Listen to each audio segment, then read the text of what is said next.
un cas que vous attendez tous. Sujet épineux. Thomas Tuchel contre Leonardo. Attention, j'en avais déjà parlé dans un live, mais bon, là, on va en parler avec Youssef parce qu'il y a eu tellement de trucs. Et je pense que Youssef va être d'accord avec moi que c'est important qu'au Paris Saint-Germain, Inch'Allah, oui, pour Blackpink, que tout ce qui doit être en interne doit rester en interne et qu'on ne fait pas de vagues auprès des médias. Donc, je vais vous rappeler un peu les sujets de désaccord sur le mercato, l'utilisation des joueurs, l'implication de Doha, est-ce que c'est une source de conflit, le coût financier d'un départ de Tourelle, les joueurs qui sont en autogestion durant les matchs, autorité sur les joueurs, le respect du club, la gestion des conflits en interne. Young Steph, qu'est-ce que tu peux nous dire justement sur le cas Thomas Tuchel et Leonardo? Quelle est ta vision des choses et qu'est-ce que tu en penses en fait c'est le match de boxe. Et qu'est-ce que tu en penses justement de ce qui ne va pas entre les deux? Ben écoute, on savait, dès que Leonardo est revenu au club, on savait qu'il ne portait pas forcément Thomas Tuchel dans son cœur, étant donné que ce n'était pas lui qui l'avait nommé coach. On va reprendre un petit peu la chronologie. C'est Doha qui a nommé Tuchel. C'est Doha qui a nommé, qui a remis Leonardo au poste de DS au PSG. Moi, ce que je comprends pas, c'est ok, les deux ne s'apprécient pas. Donc déjà il faudrait qu'ils mettent chacun mette ses états d'âme de côté. Quand tu entends que ton directeur sportif n'a pas parlé avec le coach depuis cela 10 jours, je trouve que c'est pas normal. Je trouve que c'est pas du tout normal d'avoir quand même un minimum de communication entre eux. Donc il va falloir qu'ils mettent leurs états d'âme de côté. Et une autre chose que je comprends pas du tout, c'est comment Doha peut laisser une guéguerre comme ça. Comment Nasser El Khelaifi, qui a pris de la hauteur, beaucoup trop de hauteur depuis un certain temps. Pour moi, même si c'est vrai qu'on l'a beaucoup vu durant le Final 8 pour réagir à chaque fois aux qualifications qu'il y a eu et même après aussi à la défaite en finale. C'est vrai que Nasser, on l'a beaucoup vu quand on est parti au Portugal, mais c'est vrai que mis à part ça, Nasser, on le voit peu siffler la fin de la récréation pour ces deux-là. Donc que fait Nasser?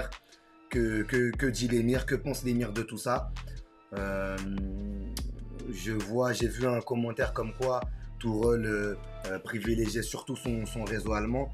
Bah oui, Tourelle n'a pas un gros réseau en termes de carnet d'adresses. On le sait, quand tu vois que son premier mercato, lorsqu'il arrive, il te ramène essentiellement des joueurs de Bundesliga, Kerrer, Bernat, Choupo. C'est que tu vois bien que le gars, en plus, il voulait aussi te ramener Philippe Max, qui est ensuite parti à Eindhoven cet été. Tu vois que le gars, il a pas un grand carnet d'adresses. Mais non, je pense que Tourelle, il regarde aussi les autres championnats.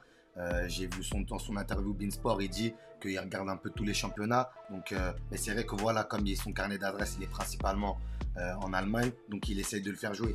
Mais à côté de ça, on a un directeur sportif qui, lui, est ami avec pratiquement tout le monde dans le football.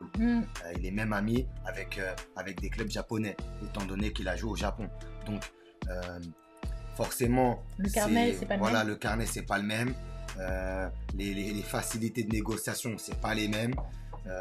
Tout simplement, les facilités à avoir des intermédiaires, c'est pas les mêmes. Donc voilà. Mais je trouve qu'il va falloir comme j'ai dit dans ma dernière vidéo, contre Angers, il va falloir que ces deux-là se mettent d'accord. Il va falloir que ces deux-là apprennent à marcher main dans la main pour le bien du Paris Saint-Germain. Thomas Tuchel, on sait qu'il est dans probablement, j'ai même envie de te dire, et ça me fend le cœur parce que moi j'aime bien Tuchel, mais il y a même 8 chances sur 10 que la saison prochaine il ne soit pas le coach du Paris Saint-Germain. Thomas Tuchel, il va falloir qu'il se calme. Si Leonardo aussi est revenu au club, c'est pour aussi imposer sa patte. Mais il faut que ce soit fait en bonne intelligence. En bonne intelligence et que ce soit fait d'un commun accord. Il faut que chacun soit d'accord. Quand je vois Thomas Tuchel, comme je disais, je l'aime bien.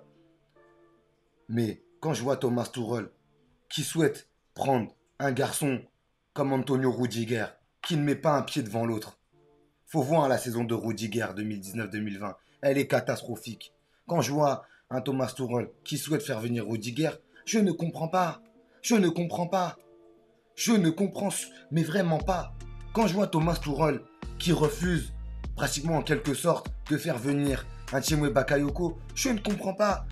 Ou en tout cas, j'ai cru comprendre qu'il ne serait pas très chaud pour un Tchémoué Bakayoko sous ses ordres. Je ne comprends pas. Je ne comprends pas. Donc, tout simplement, voilà, écoute, c'est mon avis là-dessus. Mon avis là-dessus, c'est ça. Et tu veux qu'on en vienne, qu'on en vienne à la dernière déclaration de Leonardo. La dernière déclaration de Leonardo. Comment te dire? Ça veut dire, Thomas, tu n'es pas content, tu t'en vas. Tu t'en vas. C'est ça que ça voulait dire. C'est ça que ça voulait dire. Et on a bien vu sur les déclarations d'après-match, Thomas Tuchel, quand on lui a demandé par rapport au mercato, il était moins, comment dire, j'arrive pas à trouver le terme, mais c'est pas virulent parce qu'il n'y avait pas de virulence dans ses propos en conférence de presse avant le match, mais il était moins voilà, il était sur la retenue. Voilà, il était sur la retenue. Il n'a pas trop voulu se mouiller à nouveau comme il s'était mouillé la veille. Donc voilà quoi. Donc ça c'est pour le côté Tourelle. Après les points forts de Leonardo. Point fort de Leonardo, c'est sa communication. Il est fort en communication. Je lisais un commentaire la dernière fois sur YouTube. C'est une boîte de com à lui tout seul ce mec là. C'est pas possible. Il est trop fort. Il arrive à t'endormir ou même il arrive si tu n'avais pas confiance en lui, il arrive même sans te forcer la main. C'est un magicien. Il arrive à t'endormir. C'est un mec lui fait dans l'hypnose. Il fait dans l'hypnose ce mec là. C'est pas possible. Il fait dans l'hypnose. Il t'hypnotise et après tu finis par le kiffer. Alors moi, les gens par rapport à mes déclarations sur la chaîne, sur mes analyses, où je l'ai beaucoup tensé, les gens, ils ont commencé à me dire, mais toi, Young Steph, t'es un anti-Leonardo, etc., etc., etc. Quand Leonardo, il est revenu au club, j'étais le plus heureux des hommes. J'étais le plus heureux des hommes. Donc arrêtez de me dire que je suis un anti-Leonardo, parce que j'étais le plus heureux des hommes. Quand il n'était pas là, je passais mon temps à parler de lui, il faut qu'il revienne, Les temps, c'est un flambi, Kluivert, c'est un flambi. Je passais mon temps à dire ça. Donc arrêtez de me dire, ouais, t'es un anti-Leonardo, ceci, cela. Mais, faut reconnaître que le gars, il a mis du temps à aller me dénicher des recrues. Alors oui, il y a un contexte Covid à prendre en compte, mais il a quand même mis du temps.